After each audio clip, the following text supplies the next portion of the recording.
আপনার বাড়ি মুন্সিগঞ্জ। নাম জিজ্ঞেস করেন।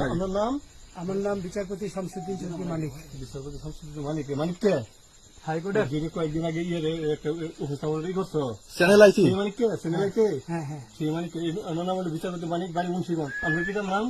পিতার নাম মরহুম আব্দুল হাকিম চৌধুরী। আব্দুল হাকিম চৌধুরী। গুড। জি। আপনি এই যে পালাইতেছেন কেন বলেন? ভয়ে পালাইতেছি। কার বইয়ে? আর প্রশাসনের ভয়ে। প্রশাসনের বইয়ে? ওই একটা মেয়ে যে বলছিলেন যে ইয়ের বাচ্চা দীপ্তি চৌধুরী। ওইটা আমি খবর চাইছি। আমি বলি আপনাদের, আমি এই দেখাচ্ছি, আমি এই রোগী। কিসের? আমি তো কত রুগী নেই, মিডিয়াতে তো খুব সুন্দর। আচ্ছা আচ্ছা শোনেন শাহিন সাহেব, একটু শোনো। আপনার কাছে এই মুহূর্তে এরা যখন ধরছে আমাদের প্রতিনিধি, কি কি ছিল সাথে? আমার সাথে কি কি ছিল এটা বলেন। আমার সাথে ছিল British passport, Bangla passport, Bangla passport, টাকা টাকা আর কথা